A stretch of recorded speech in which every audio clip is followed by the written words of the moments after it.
할렐루야 성도님들, 이제 시간이 되었으므로 1월 10일 주일 오전 예배를 하나님 아버지께 드리도록 하겠습니다. 같이 기도하겠습니다. 거룩하신 하나님 아버지, 2021년의 두 번째 주일로 예배드립니다. 주를 경외함으로 예배하고자 하는 그 어떤 자리에서도 주님께서 영광 받아주시고 주가 베푸신 은혜가 넘쳐 흐르도록 도와주시옵소서. 진정한 예배의 장소와 시간이 제약될 수 없듯이 우리의 예배가 날이 갈수록 더 주께 아름답고 귀한 모습으로 변화받길 원합니다. 이 길어지는 인내의 시간 속에 우리가 주만 바라고 다시 통회하고 주께 바로 나오는 모습을 회복하게 하여 주시옵소서. 우리 사랑하는 성도들의 가정에서 예배의 소리가 아름답게 들려오게 하여 주시고 그때 그 가정의 근심과 걱정, 어려움 주님이 모두 물리쳐 주시고 넘치는 축복으로 함께하여 주시옵소서. 함께 모여 예배드리지 못하지만 멀리서 같이 드리는 성도님들 예배로 하나 되게 하여 주시고 주께 드리는 경배 속에 주의 임재를 경험케 하여 주시옵소서. 성령님 도와주시옵소서. 우리 주 예수 그리스도의 이름으로 기도드리옵나이다. 아멘. 우리 다 같이 찬양 부르겠습니다. 그 사랑.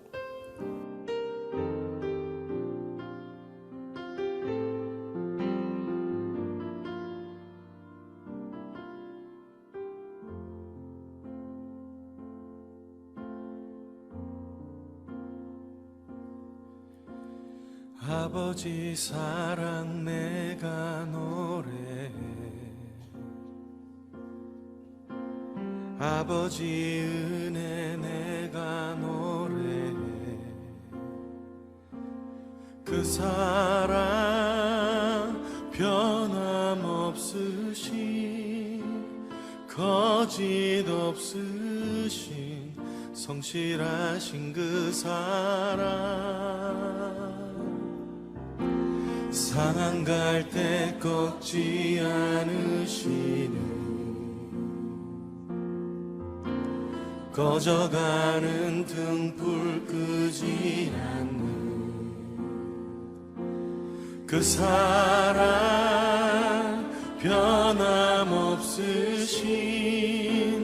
거짓 없으신 성실하신 그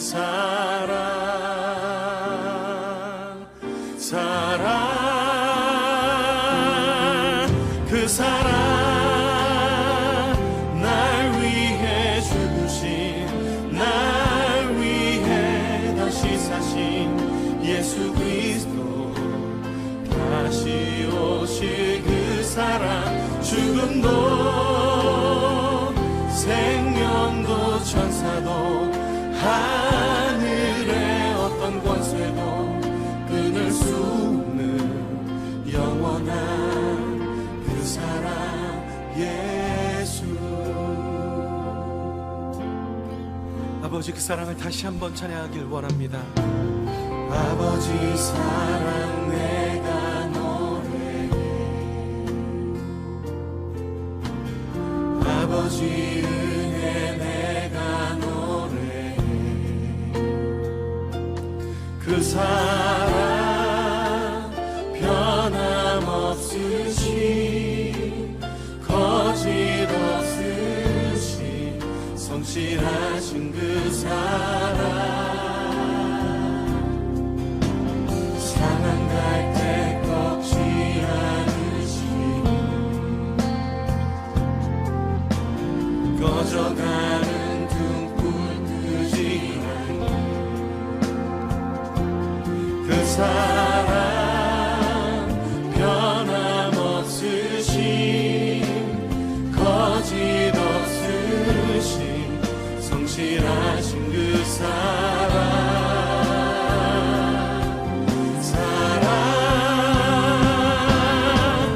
그 사랑 날 위해 죽으신 날 위해 다시 사신 예수 그리스도 다시 오실 그 사랑 죽음도 생명도 천사도 하늘의 어떤 권세도 끊을 수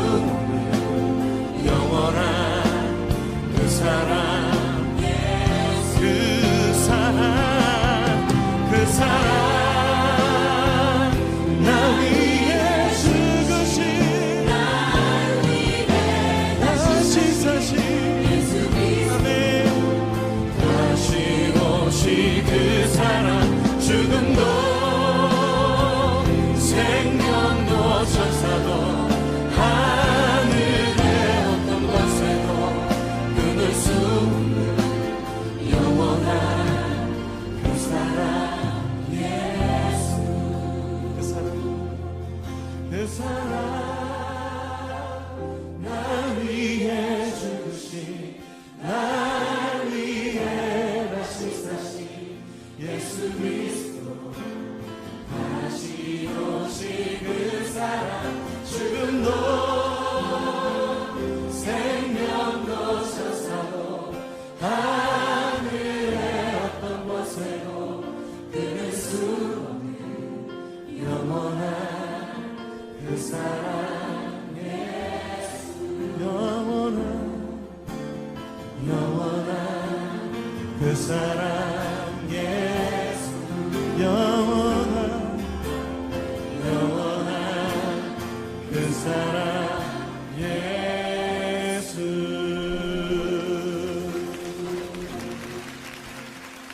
영원한 그 사랑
거리 주님 안에 나 거하리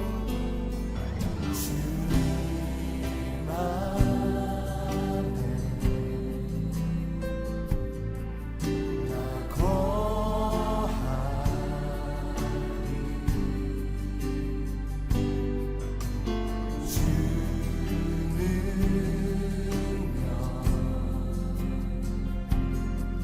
잠잠히 나비네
주셨네.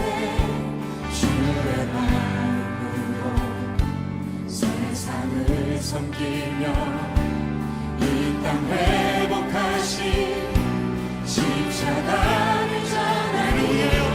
우리를 위하여 이 땅에 오셨네. 이 땅에 오셨네. 죄인 구하시려 생명을 주셨네. 주의 마음으로 세상을 섬기며 이 땅 회복하신 주의 사랑으로 세상을 섬기길 원하며 우리를 위하여 이 땅에 오셨네. 죄인 구하시려 생명을 주셨네.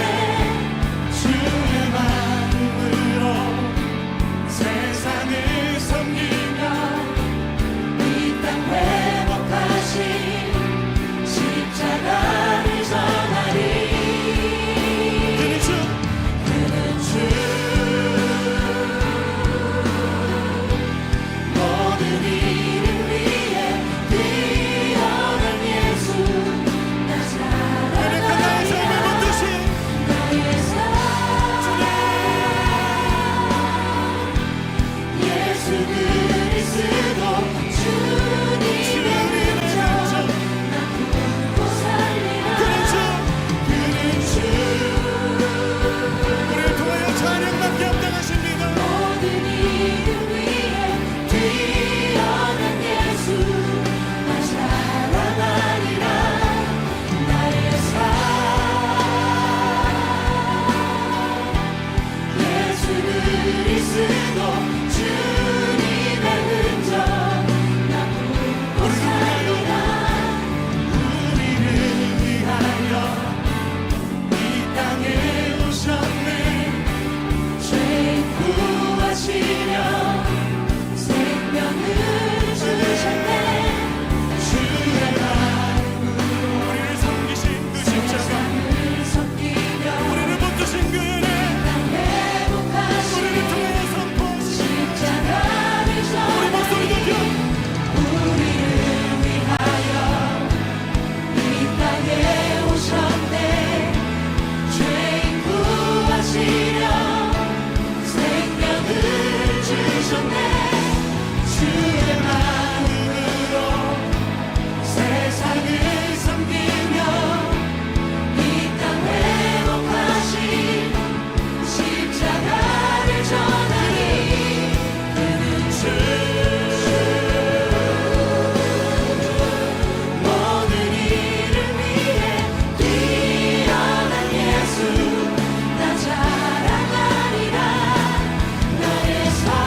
시간 우리 다 같이 통성기도 하겠습니다. 먼저 첫 번째 기도 제목으로 공의의 나라가 속히 세상에 임하여지길 같이 기도하기 원합니다. 우리의 주변에서 나의 무관심으로 인해 고통받는 자들이 지나침 당하지 않도록 우리가 세상을 좀 더 책임감 있게 변화시키는 자들 되도록 이 시간 같이 기도했으면 좋겠습니다.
두 번째, 우리나라와 우리 동포 북한을 위해 기도합니다. 잘려진 나라 하나님의 뜻 안에서 은혜 안에서 붙어지도록 하나 되도록 대한민국 세계에서 살기 좋은 나라, 그래도 의가 넘치고 사람의 생명이 존중함 받는 나라 되게 기도합시다. 물질에 노예되지 않는 나라 되게, 자유를 빼앗기지 않는 나라 되게 같이 시간 기도합니다.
세 번째, 우리 교회와 가정을 위해 기도합니다.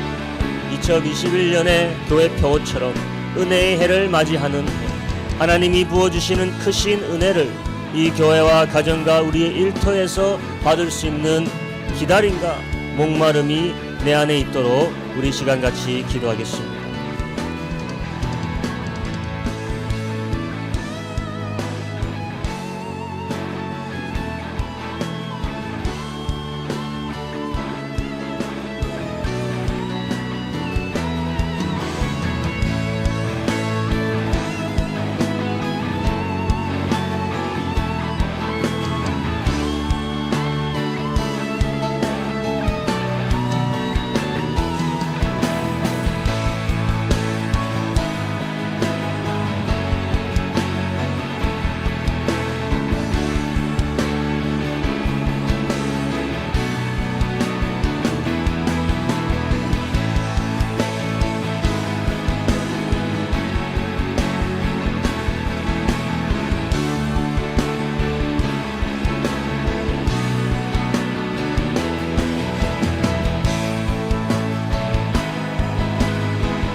마지막으로 말씀을 위해 같이 기도합니다. 일주일에 든든한 영의 양식이 될 수 있도록 한 번 듣고 소진되는 말씀이 아니라 힘기우고 자라서 생명을 맺는 시작이 되는 그 말씀 되도록 듣는 자와 전하는 자에게 성령의 은혜를 위해서 시간같이 기도하며 나아갑니다.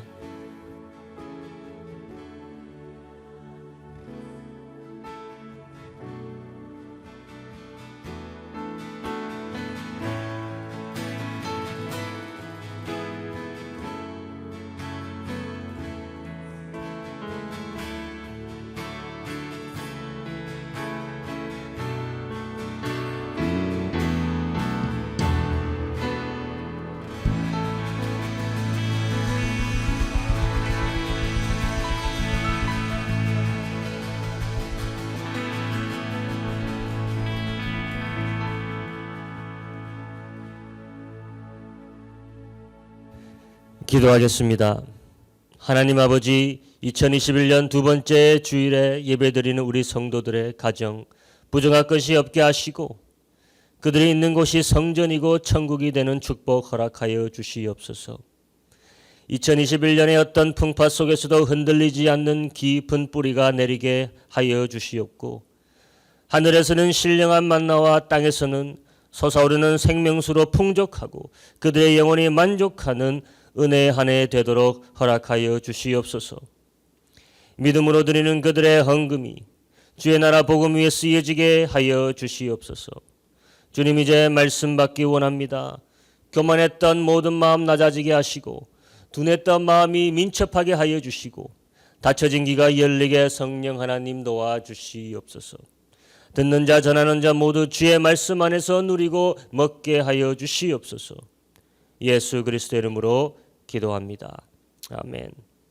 성도님들, 1월 17일까지 우리가 계속 온라인 예배로 드리는 점 양해해 주시고 오히려 이런 시간에 우리가 더욱더 말씀과 기도에 매진하면서 축복받는 삶 되기를 희망합니다. 이제 우리 같이 말씀으로 가기 원합니다. 이사야서 65장 오늘 이사야서의 마지막을 합니다. 이사야서 65장 17절 한 절만 우리 같이 합독하시겠습니다. 17절 말씀 같이 읽겠습니다. 시작. 보라, 내가 새 하늘과 새 땅을 창조하나니 이전 것은 기억되거나 마음에 생각나지 아니할 것이라. 할렐루야. 성도님들, 오늘 말씀의 제목은 새 하늘과 새 땅은 새로운 예배를 의미한다. 새 하늘과 새 땅은 새로운 예배를 의미한다. 이 제목을 가지고 여러분과 말씀 나누기 원합니다. 이제 우리가 이사야의 마지막에 와 있습니다. 이사야의 마지막은 어떠한 말씀으로 우리에 남길까? 이사야가 작은 성경이라고 우리가 나눈 적이 있습니다. 그럼 이 성경 전체를 한번 생각해 보시기 바랍니다. 창세기 가장 첫 장에 나와 있는 구절 기억하십니까? 태초에 하나님이 무엇을 창조하셨습니까?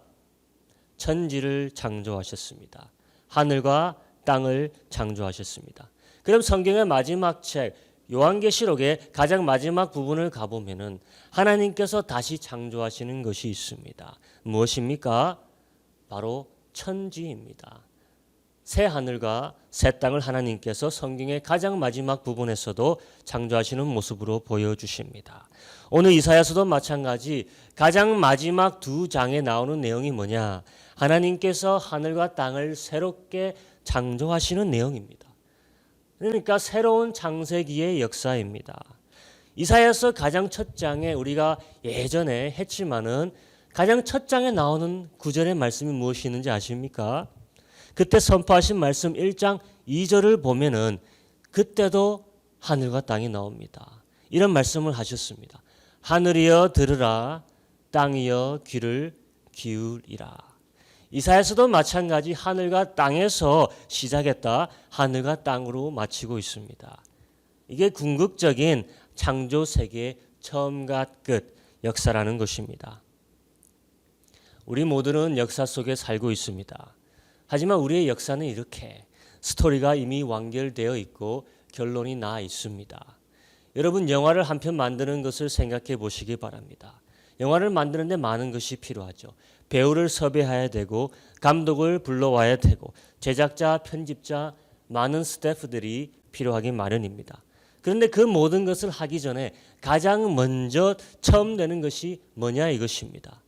바로 스크립이 나오는 것입니다.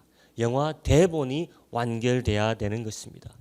아직 스크립이 없는데 뭐 배우가 섭외되고 감독이 카메라를 들고 찍고 다니고 제작자와 편집자가 영화를 만들어 가는 것 상상할 수 없는 일입니다. 대본이 이미 나와 있어야 그것이 정상이라는 것이죠. 우리는 여러분 영화를 찍고 있고 지금 드라마를 찍고 있는 중이라고 생각하시면 되겠습니다. 대본은 이미 나와 있다라는 것이에요. 이미 영화가 완성되기 전에 대본 처음부터 엔딩은 정해져 있어야 되는 것입니다. 대중들이 그것을 원하지 않다 하더라도 제작자는 이미 마음을 정해버렸습니다. 시작이 어디고 끝이 어딜지, 누가 이 영화의 메인 캐릭터이고 어디서 어떻게 무엇이 촬영돼야 될지 우리 모두는 역사라는 영화에 섭외된 배우일 뿐입니다. 배우가 대본을 바꿀 자유는 없습니다. 하지만 배우에게도 자유는 있습니다. 대사 하나를 해도 어떻게 실감나게 연기할 것인지 자신의 연기에 대한 표현의 자유는 주어지는 것입니다. 하지만 세팅이나 대본 전체의 흐름은 배우가 바꿀 수가 없죠. 성경을 보면 역사는 이미 정해져 있습니다. 그렇다고 자유가 없는 것이 아닙니다. 나의 역할을 어떻게 감당할지는 우리에게 달려있는 자유입니다. 모든 것을 주관하시고 세팅하시는 하나님에게도 자유가 있습니다. 이 역사를 어떻게 마무리하실지 자유는 오로지 제작자이신 하나님에게 있고 이미 하나님은 마음을 굳히셨고 바꾸시지 아니하실 것입니다. 그래서 성경은 우리에게 그 결말을 볼 수 있게 해주는 하나님의 대본이라는 것입니다. 이사야는 바로 그 대본 중에서도 대본의 요약본인 것입니다. 오늘 우리는 새 하늘과 새 땅으로 이사야의 책을 마무리하는 곳에 와 있습니다. 지금의 하늘과 지금의 땅이 아니라 새롭게 될 하늘과 새롭게 될 땅이 어떨지에 대해 우리가 오늘 읽고 있는 것입니다. 우리는 오늘도 여전히 과거부터 있었던 그 하늘과 과거부터 있었던 그 땅에서 살고 있습니다. 그럼 굳이 우리에게 또 다른 하늘이 또 다른 땅이 왜 필요한 것인지 생각이 되게 마련입니다. 왜 우리에게 새 하늘과 새 땅이 필요한 것인가? 멀쩡하게 보이는 하늘과 멀쩡하게 보이는 땅이 있는데 굳이 새롭게 될 이유가 무엇인가? 그리고 새 하늘과 새 땅이라면 무엇이 그렇게 새로운 것인가? 물어봐야 되는 질문인 것이고 우리가 이런 질문에 대한 답을 말씀에서 같이 나누면서 은혜 받기를 원합니다. 먼저 우리는 스스로에게 물어봐야 될 것입니다. 새 하늘과 새 땅이 왜 필요한 것인가? 하늘과 땅은 우리가 거하는 터전입니다. 성도님들에게 만약 새 집이 지금 필요하십니까? 라고 물어본다면 더러는 예 지금 필요합니다 라고 하시는 분도 있고 더러는 지금 굳이 필요 없습니다 하시는 분도 있을 거예요. 여러 가지 이유가 있겠지만 필요하시다고 하시는 분들을 보면은 대부분은 현재 내가 거하는 터전이 불편하다고 느끼기 때문일 것입니다. 만약 지금 내가 사는 곳에 만족하고 있다면 새 터전, 새 집 필요 없을 것입니다. 마찬가지로 새 하늘과 새 땅은 우리가 사는 세상에 본질적으로 만족하지 못하는 자들을 위한 것입니다. 하나님을 믿는 자들은 지금 세상에 만족하지 못하는 자들일 수밖에 없습니다. 지금의 상황에 감사할 줄 몰라서 그런 것이 아니라 하늘과 땅이 고쳐질 수 없이 무너지고 오염된 곳이 너무나 많이 있기 때문인 것을 알고 있기 때문입니다. 여러분, 녹아내리는 빙하들, 뿌옇게 하늘을 덮은 미세먼지들, 가뭄과 기근의 연속들, 지진과 해일과 태풍과 불볕 더위들, 갑작스러운 폭설들, 이 모든 것들이 우리가 사는 터전에 문제가 있음을 알려주고 있습니다. 하지만 이런 것들로 인해서 우리가 새 터전을 강구하고 있는 것이 아닙니다. 오늘 말씀은 새 터전을 주시는 이유로 하나님이 보시기에 오염된 하늘과 하나님이 보시기에 오염된 땅이라서 하나님이 새 하늘과 새 땅을 만드신다고 말씀하고 계십니다. 그리고 하나님이 보시는 것은 우리가 보기에 생각하는 오염과는 개념이 틀리고 있습니다. 우리 65장 2절에서 3절을 같이 읽어보겠습니다. 어떤 오염을 말하시는지 한번 보도록 하겠습니다. 65장 2절 3절 내가 종일 손을 펴서 자기 생각을 쫓아 불선한 길을 행하는 패역한 백성들을 불렀나니 곧 동산에서 제사하며 벽돌 위에서 분향하여 내 앞에서 항상 내 노를 일으키는 백성이라. 자, 건너뛰어서 7절, 9절, 11절을 봅니다. 너희의 죄악과 너희 열조의 죄악을 함께 하리니 그들이 산 위에서 분향하며 작은 산 위에서 나를 능욕함이라.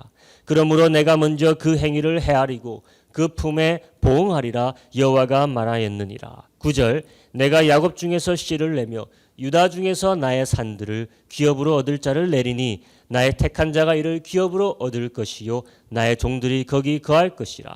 11절 오직 나 여호와를 버리며 나의 성산을 잊고 가색의 상을 베풀어 놓으며 문희에게 섞은 술을 가득히 붓는 너희여. 성도님들, 읽은 이 구절에는 땅과 하늘을 오염시킨 자들에 대한 말을 하고 있습니다. 그런데 우리가 그들이 어디서 땅과 하늘을 더럽혔는지를 짚어볼 필요가 있습니다. 방금 읽어본 구절들에서 빠지지 않는 단어가 있습니다. 바로 산이라는 단어입니다. 3절 그들이 어디서 제사했다? 동산이에요. 7절 그들이 어디서 분향하고 어디서 여호와를 능욕했다 합니까? 산입니다. 반대로 산에서 그런 행위를 한 자들과 비교되어서 하나님의 택하신 자들에게 구절을 보면은 기업으로 무엇을 주신다고 하십니까? 산들입니다. 11절을 보면 나의 성산을 잊고 다른 신들 각각 문희에게 섞은 술을 부은 자들은 심판받을 것이라는 내용을 담고 있습니다. 계속 동일한 중요한 거점이 묘사되고 있죠. 바로 산들입니다. 산은 예로부터 신성히 여김을 받았던 곳입니다. 왜냐? 땅과 하늘의 경계선이 산이라고 믿어졌기 때문입니다. 하늘에 닿기 위해 반드시 가야 하는 곳이 있었다면 바로 산입니다. 그래서 사람들은 옛적부터 산에서 제사를 드렸습니다. 그런데 산에 올라가 하늘과 땅을 더럽힌 행위를 인간들이 했는데 예배를 드렸는데 문제는 예배의 대상이 완전히 틀렸다는 데 있었습니다. 갓과 문희에게 제사를 드렸습니다. 땅과 하늘의 경계선에 서서 그들이 천지를 다 더럽히는 행동을 한 것입니다. 갓은 행운이라는 뜻입니다. 문희는 숫자, 점괘, 운명이라는 뜻입니다. 사람들은 예로부터 행운과 점괘를 믿고 제사를 드렸습니다. 잘 보십시오. 생각해 보십시오. 그들이 제사 드린 대상은 그렇게 중요하지 않습니다. 어떤 신이었든지 간에 자신에게 행운과 좋은 점괘를 주면은 그것이 산신령이든 죽은 조상이든 나무든 바위든 우상이든 동물이든 중요하지 않았습니다. 그러니까 실질적으로는 행운과 점괘가 그들의 신인 것입니다. 하늘의 하나님께 바른 제사를 드린 것이 아니라 자신들이 생각해내어 있지도 않는 신들에게 자신의 운명을 맡기며 빌고 빌며 하늘을 우러러 제사를 드린 것입니다. 인간들이 한 가장 오염되는 행위들 중 가장 악독한 행위는 공해를 유발한 것도 아니고 쓰레기를 만들어낸 것도 아니라 바로 자신들이 받을 타락한 복을 위한 잘못된 제사를 하늘에 드린 것이라는 것입니다. 이것이 우상숭배이죠. 하늘을 오염시키고 땅을 오염시키는 가장 악독한 행위는 바로 우상숭배입니다. 얼마나 그 오염이 심했는지 하나님은 하늘과 땅을 다시 청소해서 다시 재활용하시겠다고 하시는 것이 아니라 아예 처음부터 다시 창조하실 것이라 말씀하십니다. 창세기서 1장 1절에 나오는 창조라는 단어가 바로 마지막 때 하나님이 하실 마지막 역사가 되는 것입니다. 하나님께서 다시 하늘과 땅을 재창조하실 것이라 말씀하십니다. 그러니까 하늘에 있는 해와 달과 별들이 모든 창조의 대상이 될 것이며 우리가 밟고 있는 이 땅이 다시 창조의 대상이 될 것입니다. 베드로후서 3장 10절을 보면은 이것은 단순한 리모델링이 아니라 완전한 재창조라고 말씀하고 있습니다. 베드로후서 3장 10절 이렇게 읽습니다. 그러나 주의 날이 도적같이 오리니 그날에는 하늘이 큰 소리로 떠나가고 체질이 뜨거운 불에 풀어지고 땅과 그 중에 있는 모든 일이 드러나리로다. 여기서 체질이라는 것은 바로 세상을 이루는 기본적인 것들, 우리가 말하는 원소라고 해석되는 단어입니다. 그 오염이 얼마나 심했는지 불로써 다 녹여서 다시 불 속에서 그 원소까지 재창조하신다는 말씀입니다. 성도님들, 과거에 하나님께서 세상을 심판하신 적이 있죠. 바로 물로써 심판하신 노아의 홍수입니다. 그때도 마찬가지 세상의 오염의 정도가 너무 심해서 하나님께서 물로써 모든 부정한 것을 씻어버렸습니다. 창세기서 6장을 보면 그때는 폭력이 세상에 난무하였다 합니다. 세상에 피 흘림이 난무하였다 하였습니다.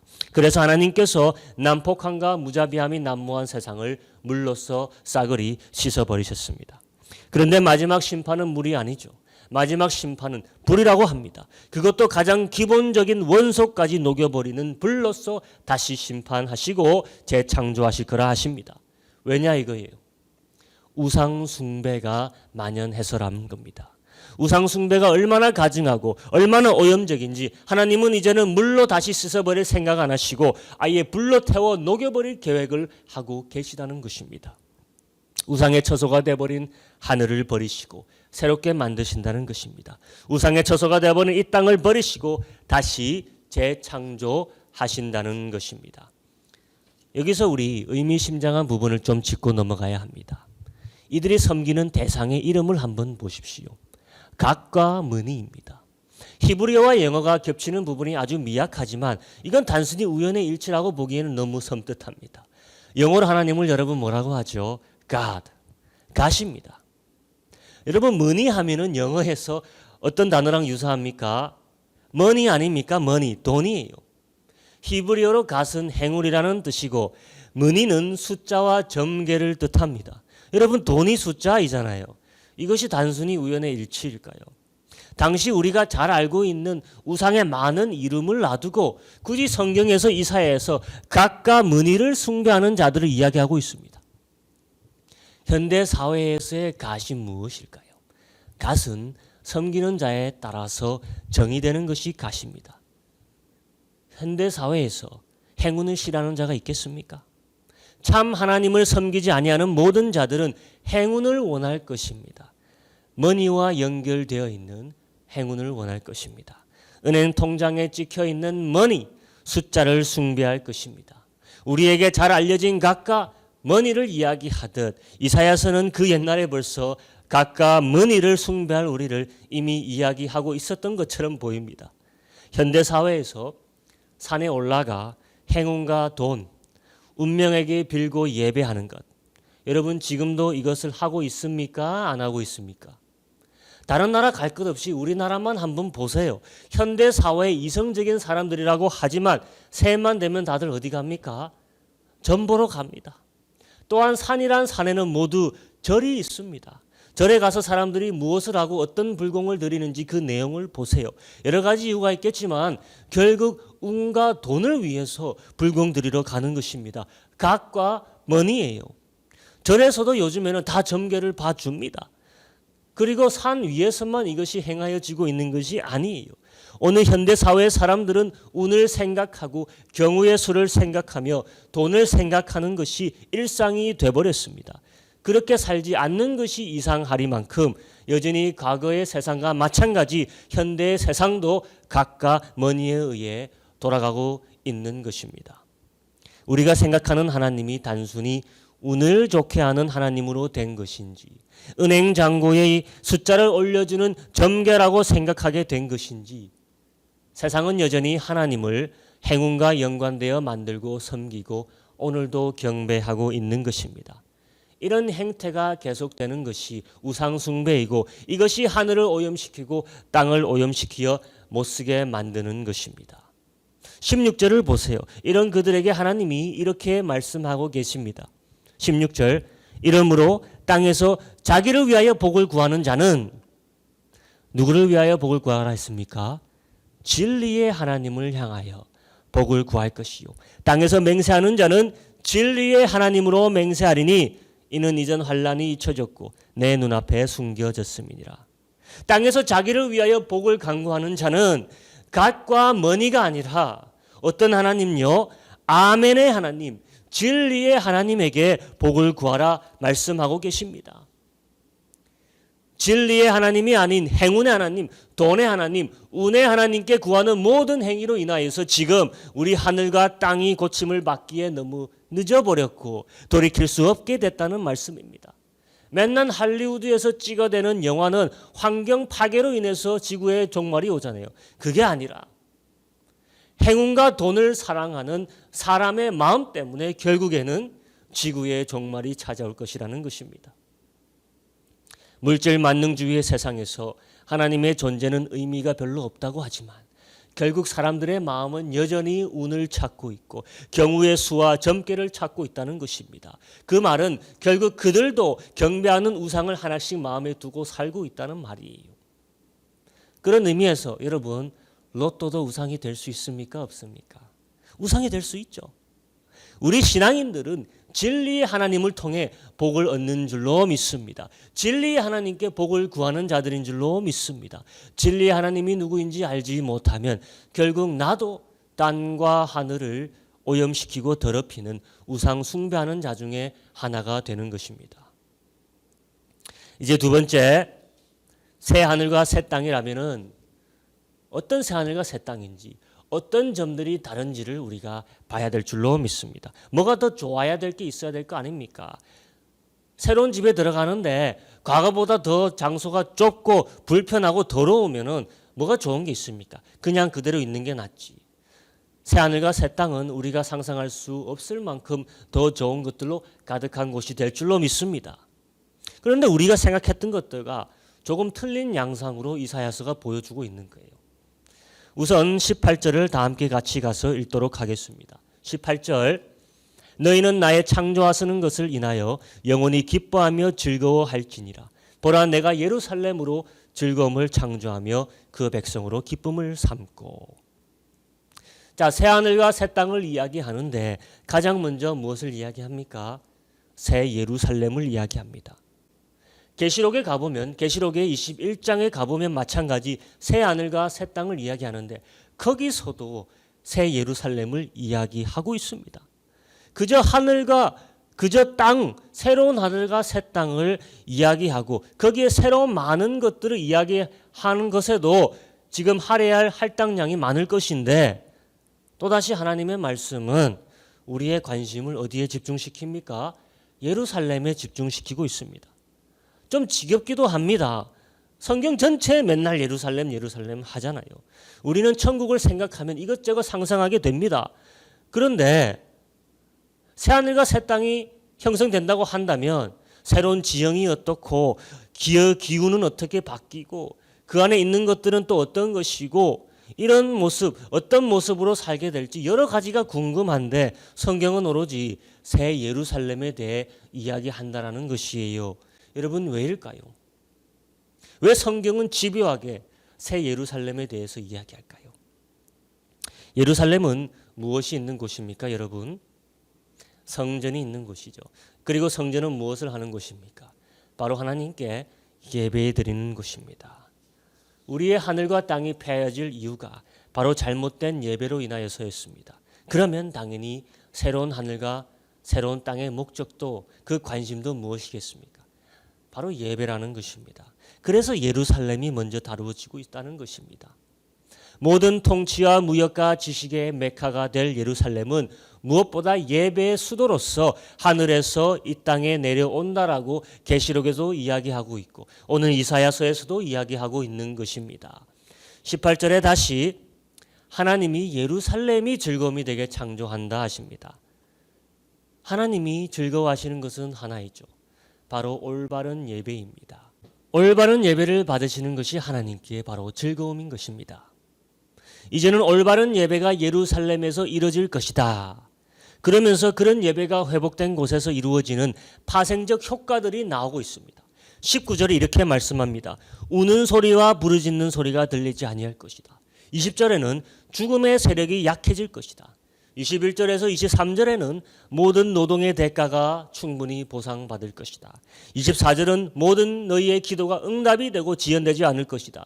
25절은 자연의 회복이 있을 것이다. 말씀하고 있습니다. 여러분, 이것들은 다 축복이죠. 오늘 하이라이트가 바로 이것입니다.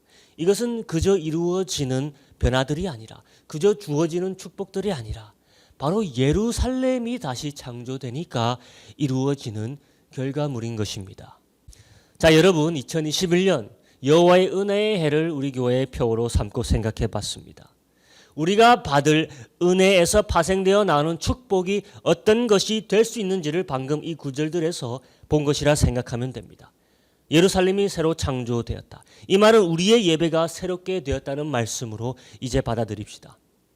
하늘과 땅이 과거 잘못된 예배들로 인해 더 멀어지고 더 오염되고 돌이킬 수 없게 되었더라면 올바르게 된 예배가 다시 창조될 때 거기서 나오는 파생적 효과들을, 파생적 축복들을 지금 우리가 말씀에서 보고 있다는 것입니다. 올바른 예배 축복이라고 할 수 있는 것들이죠. 그것을 염두에 두고 다시 말씀으로 가서 읽어보도록 합니다. 19절 말씀 한번 읽어보도록 하겠습니다. 내가 예루살렘을 즐거워하며 나의 백성을 기뻐하리니 우는 소리와 부르짖는 소리가 그 가운데서 다시는 들리지 아니할 것이며. 예배가 새롭게 창조된 곳에서의 축복이 뭐라고 합니까? 더 이상 우는 소리와 부르짖는 소리가 들리지 않는다는 것이요. 이 말은 더 이상 억울하고 슬픈 일이 삶에서 사라질 것이라는 것입니다. 오늘도 세상에서는 우는 소리와 곡하는 소리가 넘쳐나는 곳이 많이 있습니다. 정의가 실현되지 않는 모든 곳에는 우는 소리가 있습니다. 약탈과 박해가 있는 곳, 깨어지고 부서지는 곳, 슬픔의 소리, 우는 소리가 여전히 들려옵니다. 하지만 새롭게 예배에 창조되는 곳에서 그것들이 더 이상 존재할 수 없는 환경이 된다고 축복에 약속하시는 것입니다. 또한 20절을 한번 읽어보겠습니다. 거기는 날수가 많지 못하여 죽는 유아와 수완이 차지 못한 노인이 다시는 없을 것이라. 곧 100세에 죽는 자가 알겠고 100세에 못되어 죽는 자는 저주받은 것이니라. 지금 이 모든 것은 예루살렘 성 안에서의 축복을 이야기하는 것입니다. 20절의 첫 마디가 뭐였습니까? 거기라고 했습니다. 바로 예루살렘이 있는 곳이 거기입니다. 그곳에서는 아이들이 일찍 죽어야 되는 일 자체가 없을 것이라는 것입니다. 병들어 죽게 되는 경우, 사고 나서 죽게 되는 경우, 심지어 아이가 학대받아 죽게 되는 경우 거기는 절대 없을 거라는 것입니다. 이곳이 어디라고 했죠? 예배가 새롭게 창조되는 곳, 바로 새 예루살렘인 것입니다. 그리고 노인들도 마찬가지. 100세에 죽는 자가 아이라면 도대체 노인은 몇 살이 되어서 죽는다는 말입니까? 건강하고 장수하는 곳이 이곳에서 이루어진다는 것입니다. 어떤 곳이라고 합니까? 바로 예배가 새롭게 창조되어지는 곳, 새 예루살렘. 우리 이제 21절에서 25절을 같이 읽어보도록 하겠습니다. 21절에서 25절 시작. 그들이 가옥을 건축하고 그것에 거하겠고 포도원을 재배하고 열매를 먹을 것이며 그들의 건축한 데 타인이 거하지 아니할 것이며 그들의 재배한 것을 타인이 먹지 아니하리니 이는 내 백성의 수완이 나무의 수완과 같겠고 나의 택한 자가 그 손으로 일한 것을 길이 누릴 것임이며 그들의 수고가 헛되지 않겠고 그들의 생산한 것이 재난에 걸리지 아니하리니 그들은 여호와의 복된 자의 자손이요 그 소생도 그들과 함께 될 것임이라. 그들이 부르기 전에 내가 응답하겠고 그들이 말을 마치기 전에 내가 들을 것이며 이리와 어린 양이 함께 먹을 것이며 사자가 소처럼 짚을 먹을 것이며 뱀은 흙으로 식물을 삼을 것이니 나의 성산에서는 해함도 없겠고 상함도 없으리라. 여호와의 말이니라. 자, 잘 보십시오. 여기서 이제 우리가 가려내야 되는 부분이 있습니다. 새 하늘과 새 땅을 이야기하면 당연히 우리는 모든 것이 끝나고 천국이 이루어진 때라고 생각합니다. 그런데 여기 축복을 들여다보면은 다음과 같은 것들과 다음과 같은 개념들이 여전히 존재합니다. 아이들이 존재하고 있죠. 노인들이 존재합니다. 그래서 자라는 것, 나이를 먹는 것, 이런 개념들이 존재하고 있습니다. 죽는 것이 존재합니다.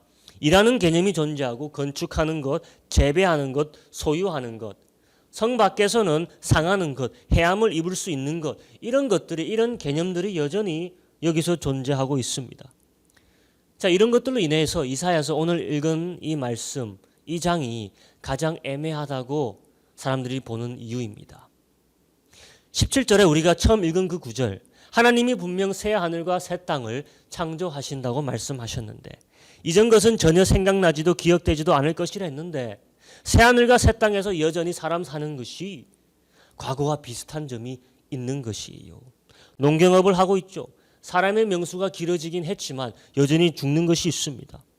예루살렘이 위치한 성산에서는 모든 자연이 회복된다 하지만 그 밖에서는 그 외의 산에서는 어떻게 될지 알 수가 없습니다. 그래서 이것이 이사야서에서 말하는 이 때가 과연 새 하늘과 새 땅을 의미하는 때인지 종잡을 수 없게 되는 것이에요. 그래서 예언서와 묵시서가 우리에게 힘든 것이 바로 이런 이유 때문입니다. 시간적 차순으로 배열되어 우리에게 말씀되어지고 있는 것이 아닙니다. 그러니까 긴지 아닌지 같은 것을 이야기하는 것인지 아닌지 분명하지 않은 때가 많은 것이에요. 계시록을 봐도 그것은 마찬가지입니다. 나중에 우리가 계시록을 하면서 다룰 기회가 있지만 여기서 중요한 것은 오로지 한 가지입니다. 오늘 이 한 가지만 가지고 가면 되는 거예요. 이것은 나중을 이야기한다고 볼 수 있지만 여전히 현재와도 겹치는 축복을 말씀하고 있는 장이라는 것입니다.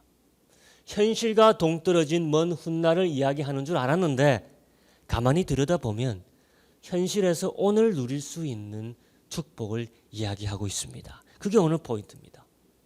먼 훗날 천국의 때를 이야기하는 줄 알았더니 알고 보니 지금 우리가 누릴 수 있는 천국을 이야기하고 있었다는 것입니다.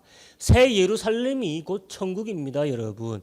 여러분, 우리가 천국의 설정을 너무 광범위하고 뜬금없게 잡은 경향이 있습니다. 예전부터 전해 듣고 내려오던 간증이나 목사님들의 과장된 묘사들이 또한 상상 속에서 만들어진 것들이 성경적인 천국으로 오해되어 온 점들이 있습니다. 하지만 새 예루살렘이 천국이에요, 여러분. 바로 개념을 잡으셔야 됩니다. 그런데 다시 잘 보세요. 이사야서에서 이 예루살렘의 특징이 있습니다. 그것은 기쁨이 넘치는 곳이라고 했죠. 19절에 그렇게 이야기했죠. 왜냐? 우는 소리와 부르짖는 소리가 다시는 들리지 않는 곳입니다. 또한 그곳은 생명이 넘치는 곳입니다. 죽음의 세력이 약해진 곳입니다. 그게 20절의 요지였습니다. 그것은 풍성한 열매를 맺고 누리고 즐길 수 있는 것입니다. 그게 21절에서 23절의 말씀이었습니다. 그리고 그것은 하나님과 영적 교류에 더 이상 지체와 방해가 없는 곳입니다. 그것이 24절이었어요. 그리고 25절을 보면 그것은 모든 적대 관계가 자연 속에서 사라진 곳입니다. 그것이 새 하늘과 새 땅에서의 새 예루살렘의 모습입니다. 이것들을 가만 보면은 먼 훗날에서만 이루어질 수 있는 축복들의 리스트가 아니었다는 것이에요. 우리가 하늘을 날아다니고 먹을 수 있는 모든 것들을 먹을 수 있게 되고 할 수 있는 모든 것을 할 수 있게 되는 천국의 축복을 이야기하고 있는 것이 아니라 여기 나오는 이 축복들은 이미 모세를 통해서 말씀에서 하셨던 축복들입니다. 율법을 지키면 내 계명을 지키면 너희들이 나를 경배하고 나만 경배하면 민족 이스라엘이 다 누릴 수 있는 현실 속의 축복들이었습니다. 이미 언급하셨던 축복들이었어요. 오늘 이사야서는 새 하늘과 새 땅을 이야기하면서 그때가 돼서야 우리가 누릴 초현실적인 축복을 이야기하고 있는 것이 아니라 오늘 우리가 누릴 수 있는 현실적인 축복을 이야기하고 있다는 것입니다. 우리가 누릴 새 하늘과 새 땅은 먼 훗날에 우리가 결국 누리게 될 것이지만 거기에 대해서는 애매하게 이야기하고 있습니다. 하지만 지금 누릴 수 있는 예루살렘에 대해서 하나님께서 분명하고 선명하게 이야기하고 계시는 것입니다. 예루살렘이 예배의 장소라고 했습니다. 예루살렘은 시온이라는 산 위에 지어진 도시입니다. 도시 전체가 하나의 산당이라고 생각하시면 돼요. 우리가 처음 말했죠. 산들마다 우상에 대한 잘못된 제사로 인해서 지금의 하늘과 땅에 다 오염돼 버렸다고. 시온은 하나님이 택하신 산입니다. 그 산에서 올바른 예배가 이루어지는 예루살렘을 통해서 다시 만물이 회복된다는 것입니다. 그러므로 우리에게 전달되는 오늘의 메시지는 바로 이것입니다. 지금 올바른 예배의 장소가 회복되는 것이 바로 이런 축복을 이루어내는 결과를 빚어낼 수 있다 이 말입니다. 지금 천국을 맛볼 수 있는 비결이 바로 예배의 재창조이다 이 말씀입니다. 그럼 누가 이 예배의 재창조를 이루어냅니까? 우리겠습니까? 아니죠. 계속 창조라는 단어를 쓰시는 데는 의미가 있습니다. 창조는 창세기 때 만물을 만드신 이가 쓰신 단어입니다. 히브리어에는 사람이 창조한다라고 얘기하지 않습니다. 이것은 오로지 하나님께서 하실 수 있는 일이라는 것을 우리가 먼저 알아야 될 것입니다. 그럼 우리가 할 수 있는 것은 없냐 이것이요. 당연히 있죠. 이것을 안 했으니까 하나님께서 다시 새하늘과 새 땅을 창조하시는 거 아니겠습니까? 이제 우리 66장으로 가보겠습니다. 우리가 할 수 있는 것을 이제 나누고 마치도록 하겠습니다. 1절에서 2절 한번 같이 읽도록 하겠습니다. 여호와께서 이같이 말씀하시되 하늘은 나의 보좌요 땅은 나의 발등상이니 너희가 나를 위하여 무슨 집을 지을고 나의 안식할 처소가 어디랴. 2절 나 여호와가 말하노라 나의 손이 이 모든 것을 지어서 다 이루었느니라. 물은 마음이 가난하고 심령에 통회하며 나의 말을 인하여 떠는 자 그 사람은 내가 권고하려니와. 자, 이제 숨겨진 의미를 찾아봅니다. 이미 1절에 하나님께서 다 이루었다고 말씀하십니다. 이 모든 것을 다 이미 지으셨다 합니다. 하늘과 땅 물론 지으셨죠. 그런데 그의 집과 안식할 처소까지 이미 지으셨다는 것입니다. 그러니까 새 예루살렘이 이미 다 창조되어진 것처럼 말씀하고 계십니다. 미래이자 곧 현재임을 우리가 계속 인지하고 말씀을 봐야 합니다. 이 두 구절을 보면은 새 하늘과 새 땅 그리고 새 예루살렘까지 모두 하나님이 창조하시고 그의 손으로 만드시고 만드실 것임을 알 수가 있습니다. 그런데 우리가 지금 할 수 있는 점을 2절에 동시에 이야기하고 있었다는 거예요. 2절 하반절에 나옵니다. 물은 마음이 어떻고 가난하고 심령이 어떻고 통회하며 하나님의 말씀을 듣고 어떻게 하는 자? 떠는 자. 그 사람은 내가 권고하려니와. 이것이 우리가 할 수 있는 예배에 관한 일이라는 것입니다. 마음이 부욕해야 되는 것이 아니라 가난하게 되는 것이 우리가 지금 내 삶에 천국의 축복을 누릴 수 있는 내가 할 수 있는 일이라는 것이에요. 심령에 통회하며 아파하는 것이 예배의 재창조에 내가 협조할 수 있는 방안이라는 것입니다. 하나님의 말씀을 듣고 떠는 것, 그의 말씀의 권위에 순종하고 그의 말씀의 경외심을 가지고 그의 말씀을 듣고 바로 행하는 것. 여러분, 이것들을 생각해 보시고 우리의 예배에 지금 빠져 있는 것들이 무엇인지를 한번 생각해 보시기 바랍니다. 우리의 예배에 진짜 필요한 것이 무엇이었는지 한번 생각해 보시기 바랍니다. 다 여기에 있는 것 아닙니까? 하나님으로 우리의 예배의 재창조의 역사를 베푸시기 원하시는 사랑하는 성도님들, 이런 축복들을 누리시기 원하시는 성도님들, 오늘 우리 예배에 빠진 것들을 적나라하게 말씀해 주십니다. 가난한 마음, 통회하는 심령, 하나님의 말씀에 떨고 순종하는 모습. 여러분, 이런 것들로 준비되어 예배의 자리로 온다고 생각해 보십시오. 하나님이 우리의 무너진 예배를 다시 재창조하시는 역사를 속히 시작해 주실 것입니다. 아멘. 오염되어 버려질 예배마저 다시 새롭게 창조하시는 역사를 바로 이곳에서 우리의 마음에서 우리가 말씀을 듣고 취하는 태도에서 시작하신다는 것입니다. 여러분, 새 예루살렘을 창조하시는 목적은 바로 이런 자들을 위해서입니다. 이런 자들만 모아서 예배할 수 있는 세상을 주시기 위함입니다. 세상은 이런 자들을 위해서, 참 예배자들을 위해서 다시 창조될 것이라는 것입니다. 문제는 이런 마음이 없이, 이런 경외감 없이 예배하는 자들의 예배가 넘쳐난다는 것이에요. 이런 예배를 하나님이 어떻게 여기시는지 3절과 4절에 말씀하고 있습니다. 같이 읽어보도록 합니다.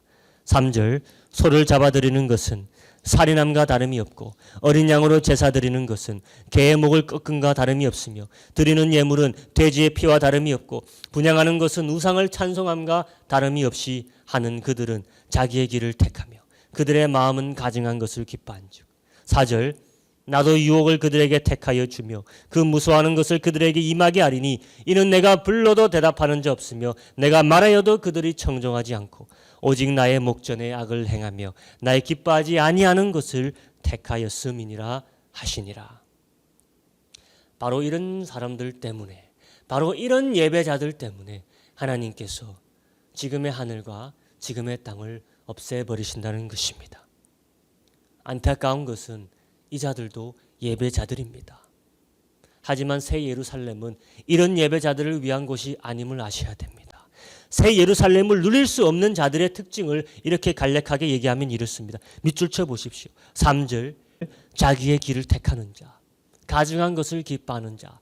4절, 내가 불러도 대답하지 않는 자, 내가 말하여도 청종하지 않는 자, 내 목전에 악을 행하는 자, 나의 기뻐하지 아니하는 것을 택하는 자. 여러분 일주일 동안 뉴스를 접해보면 이런 자들의 이야기를 수도 없이 듣게 됩니다. 세상의 뉴스에서 잘못된 예배자들의 이야기를 듣게 되는 것이 이제 일상이 되어버렸습니다. 늘 보면 또 교회가 어떻고 저렇고 교회 다니는 자들이 이렇고 저렇고 이 소리가 들리게 마련입니다.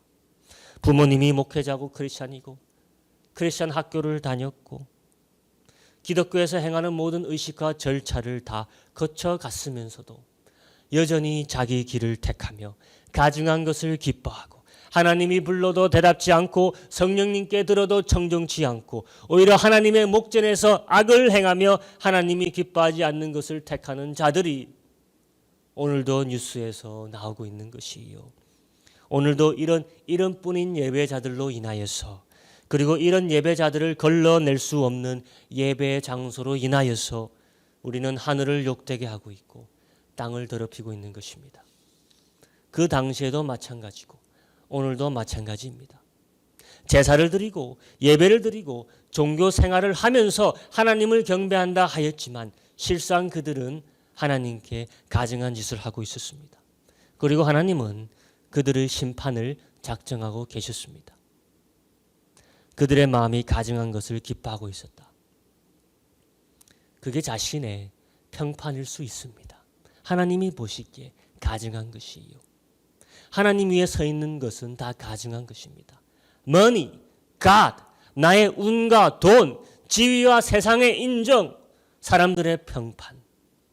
하나님의 말씀에 두려워하고 떨미 없는 모든 신앙인은 결국 이런 가증한 제사로 하늘과 땅을 더럽히고 오늘도 하나님을 욕되게 하는 일을 행하고 있는 것입니다. 이제 결론 짓습니다. 우리가 천국을 그저 바라고 기다리기만 하는 것은 달란트를 받고도 땅에 묻어놓고 아무것도 안 하며 그 달란트가 몇 배가 되기를 기다리는 것이나 마찬가지입니다. 새 예루살렘을 기다리기만 한다는 것은 바보 같은 짓이에요. 요한계시록 21장 2절을 보면 바로 이 예배의 장소 예루살렘이 하늘에서 내려오는 것을 보고 요한이 마치 신부가 단장되어 신랑을 위해 내려오는 것으로 보고 있습니다.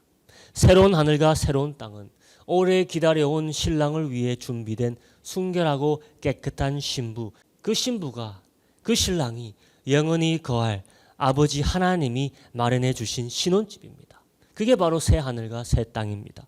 그럼 이 예루살렘은 결국 누구를 의미하겠습니까? 우리 성도들을 의미하는 것입니다. 신랑이 누구입니까? 우리 주 예수 그리스도이죠. 신부는 그의 교회입니다. 지금 성도들이 기다려야 될 것은 새 예루살렘이 먼 훗날 내려오는 것이 아니라 새 예루살렘이 우리가 지금 되는 것입니다. 하나님이 우리 교회를 처음부터 다시 재창조해 주시기를 우리가 지금 바라야 되는 것이요. 우리의 예배가 근본부터 뿌리부터 다시 시작하는 것입니다. 우리의 예배를 가난한 심령과 통회하는 마음과 말씀에 대한 경외함과 두려워 떨므로 드려야 된다는 것입니다. 그럴 때 새 창조의 역사가 우리 예배에서부터 시작될 것이고 새 창조의 역사가 2021년 우리 삶에 시작될 것이고 그것으로 인하여서 파생될 놀라운 축복들, 슬퍼하는 소리, 우는 소리가 우리 삶에서 떠나버릴 것이고 건강과 장수함이 찾아올 것이며 정의가 우리 삶에 실현되고 내 손이 이룬 것으로 우리가 풍족하게 누리고 먹고 우리의 기도가 늘 응답되고 우리 주위에 둘러싸였던 모든 적대의 관계가 평화의 관계로 돌아설 줄로 믿습니다. 새하늘과 새 땅은 바로 이런 창조의 역사를 지금 삶에서 경험할 수 있는 자들이 누리게 되는 곳인 줄로 믿습니다. 이 시간 우리 기도하기 원합니다. 같이 기도하실 때 우리의 예배에 부족했던 것, 우리의 예배에 오염됐던 것을 다시 이 말씀을 들어 생각해 보시며 하나님께서 이루어주시는 새 예루살렘의 터전이 바로 내 삶의 예배 장소가 되기를 간구하는 마음에서 같이 기도하도록 하겠습니다. 하나님 아버지 감사드리옵나이다. 이 시간 기도하옵기는 우리 예배가 하나님 앞에서 새롭게 변화되기를 원합니다. 하나님 아버지 이제까지 우리 삶에서 오염된 예배로서 하나님께 드린 것들이 있을 때면 용서해 주시고 하나님이 새롭게 역사하시는 예배의 장소를 맞이하실 때 되기를 원합니다. 하나님 아버지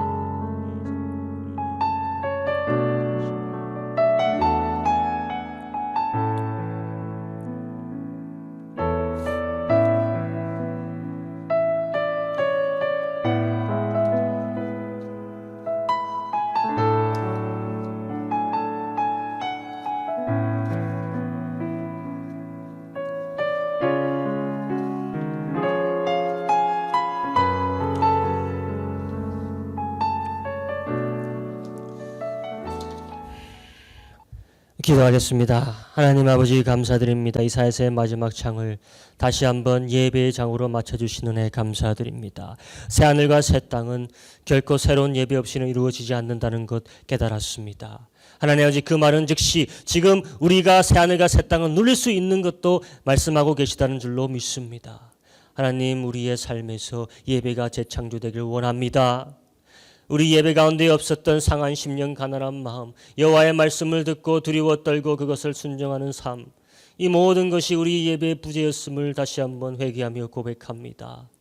주님 우리의 예배에 우리가 가질 것들, 상한 마음 가난한 마음, 여호와의 말씀을 경외함, 순종함, 이 모든 것들로 먼저 우리의 예배의 장소가 새롭게 변혁되게 인도해 주시고 우리의 터전이 그러므로 다시 재창조되게 인도해 주시고 그 재창조에서 흘러나오는 놀라운 축복들이 2021년 우리 성도들의 가정을, 삶을 꽉꽉 채울 수 있도록 도와주시옵소서. 감사드리오며 예수 그리스도의 이름으로 기도드리옵나이다.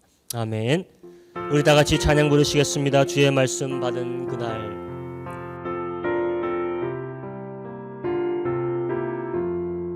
주의 말씀 받은 그날 참 기쁘고 복되도다. 이 기쁜 마음 못 이겨서 온 세상에 전하노라. 기쁜 날 주 나의 죄 다 씻은 날 늘 깨어서 기도하고 늘 기쁘게 살아가리. 기쁜 날 주 나의 죄 다 씻은 날 이 좋은 날 내 전한 몸 새 사람이 되었으니 이 몸과 마음 다 바쳐서 영광의 주를 섬기리. 기쁜 날 주 나의 죄 다 씻은 날 늘 깨어서 기도하고 늘 기쁘게 살아가리. 기쁜 날 주 나의 죄 다 씻은 날.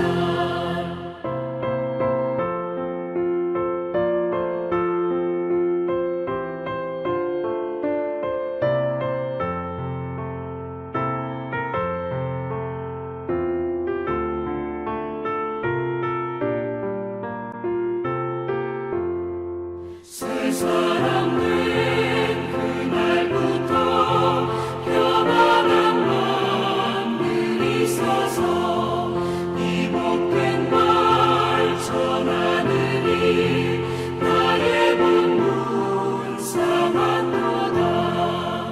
기쁜 날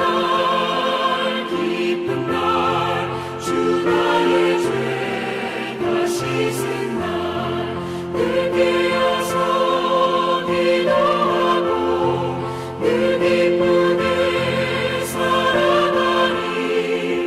기쁜 날 주 나의 죄 다 씻은 날. 아멘.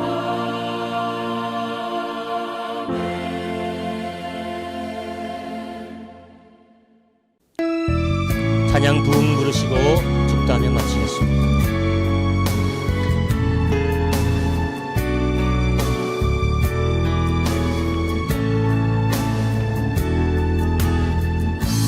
땅의 왕궁함을 보소서. 하늘의 하나님 긍휼을 베푸시는 주여, 우리의 죄악 용서하소서. 이 땅 고쳐주소서. 이제 우리 모두가 다 되어 이 땅에 무너진 기초를 다시 쌓을 때 우리의 우상들을 태우신 성령의 불이 임하소서. 구원의 불길 타오르게 하소서. 진리의 말씀 이 땅 새롭게 하소서. 은혜의 강물 흐르게 하소서. 성령의 바람 이제 불어와. 오 주의 영광 나니까 제발 주소서. 오 주님 나라 이 땅에 임하소서. 땅의 왕궁함을 보소서. 하늘의 하나님 긍휼을 베푸시는 주여, 우리의 죄악 용서하소서. 이 땅 고쳐주소서. 이제 우리 모두가 다 되어 이 땅에 무너진 기초를 다시 쌓을 때 우리의 우상들을 태우신 성령의 불이 임하소서. 구원의 불길 타오르게 하소서. 진리의 말씀 이 땅 새롭게 하소서. 은혜의 강물 흐르게 하소서. 성령의 바람 이제 불어와. 오 주의 영광 나니까 제발 주소서. 오 주님 나라 이 땅에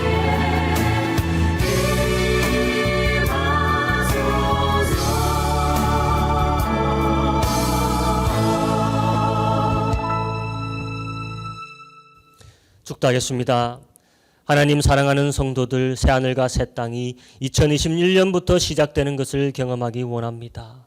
새로운 예배터가 우리 삶에 창조되게 하여 주시고 올바른 예배가 처음부터 다시 시작되는 해로 2021년 기억되게 인도하여 주시옵소서. 우리의 심령이 하늘로부터 내려왔던 단장된 예루살렘의 모습처럼 정결하고 순결한 주의 신부처럼 주께 드린 바 되어지는 해 되게 인도하여 주시사 예배로부터 회복되는 놀라운 축복들을 누리게 하여 주시옵소서. 가난한 마음, 통회하는 마음, 주의 말씀을 경외하는 마음으로 예배가 드려지게 하여 주시고 주께서 놀라운 일을 행하시는 것을 우리 삶에서 보게 하여 주시옵소서. 지금 우리 주 예수 그리스도의 은혜와 하나님 아버지의 극진하신 사랑하심과 성령님의 감화 감동하심이 이 자리에 같이 무릎 꿇고 기도하는 고개 숙인 성도들의 머리 위에, 그들의 가정 위에, 그들의 직장 위에 지금부터 영원토록 함께 하시기를 축원하옵나이다. 아멘.